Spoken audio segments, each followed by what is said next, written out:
So, what does it really take to build something new today? We're about to pull back the curtain on the invisible set of rules that governs modern innovation, a kind of hidden rulebook that can mock or break even the most brilliant ideas. When you picture a huge, innovative project, a new factory, or a game-changing app, you're probably thinking about the code, the machines, the cool tech, right? But the reality is way more complex. There's this whole other world of rules and processes working just under the surface. So, what is this hidden rulebook? And how on earth does a modern innovator even begin to navigate it? Honestly, answering that question is what separates the great ideas that stay on the drawing board from the ones that actually change the world. To make this super clear, we're going to follow a story.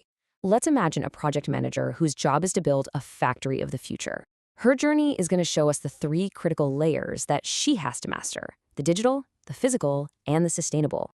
Okay, first up, we're diving into the digital world. It can feel a little abstract, a little new, but as we're about to see, it's governed by some of the most powerful new laws on the entire planet. So this factory of the future isn't your grandpa's assembly line. It uses artificial intelligence to manage its supply chain and, this is the important part, to run automated quality control. The second that decision was made, our project manager was suddenly playing by the rules of the EU AI Act. Now take a look at how the EU is handling this. It's not some blanket ban, it's actually a pretty smart risk-based system.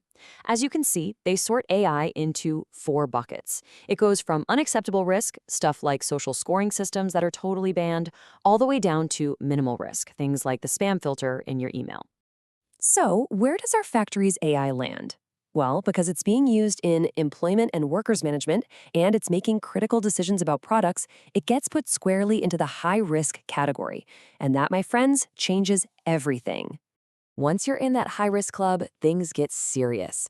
The law basically gives you this massive mandatory checklist.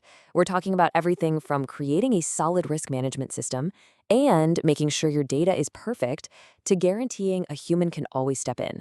It is a huge, huge undertaking. And if you think you can just ignore all this, well, think again. The penalties for getting it wrong are absolutely staggering. For the biggest violations, you could be looking at a fine of up to 35 million euros, or 7% of your global turnover. The message here is crystal clear. Digital compliance is not optional. Okay, so our manager has navigated the digital maze. Now she has to come back down to earth, literally. It's time to deal with the physical world. You can't run a factory of the future on hopes and dreams, right? You need power, lots of it. And just getting plugged into the electrical grid is a whole separate project with its own dense, complicated rulebook. This is where the abstract rules hit the hard, concrete reality. At first glance, this looks pretty simple. Here are the 5 basic steps for getting an industrial site connected in France. You ask for it, you get a price, you pay a bit, they do the work, you pay the rest, and you ask your provider to flip the switch. Seems easy enough, doesn't it? Well, surprise, surprise. Just like with the AI Act, the bigger your project, the more complicated it gets. If you're building a huge development instead of just one factory, the process grows.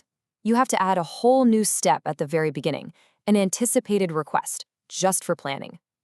It's the perfect example of how even physical stuff has hidden layers of rules.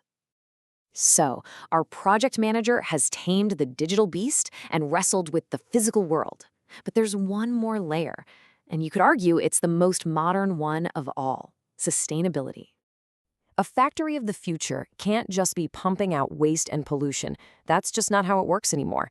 A brilliant way to be efficient is to capture and reuse waste heat. But here's the catch. To actually pay for it, our manager has to dive into the incredibly complex world of government aid. And it's not like there's just one big green fund you can apply to. No way. Take a look at this table. There are all these different programs, and each one has its own quirky rules. The fund's Schiller, for example, needs you to recover a certain amount of energy. The CEE program has to be signed off on before you even start the work. It's a maze. And this, right here, is maybe the single most crucial point of this entire section. It's all about the order you do things in. This is the hidden rulebook of sustainability funding. You have to follow the steps exactly. Document your heat, do a study, then talk to the agency to get the money committed. Only then, only after all that, do you sign contracts to get the work done. In fact, if you remember one thing, remember this quote. The classic bad sequence consists of signing a contract, then looking for aid. This is the #1 mistake people make. The paperwork and the funding have to come first, which is the complete opposite of how most projects usually run. So let's zoom out. Our project manager has jumped through all of these hoops, the digital, the physical, the sustainable. What's the big takeaway from her journey? Because she meticulously followed the rules. For the AI, for the power grid, for the funding, her project actually succeeds. The factory of the future isn't a dream on a blueprint anymore. It's real, it's powered up, and it's fully compliant. So, what are the lessons for us? First, innovation today is as much about compliance as it is about invention. Second, those abstract digital rules, they have very real-world consequences and costs. Third, sustainability isn't just a nice idea, it's a financial and procedural challenge. And finally, you can't just be good at one of these. They're all connected, and you have to master them together. Which leaves us with one last big question to think about. In a world that is so tangled up in these complex rulebooks, has the very nature of innovation changed?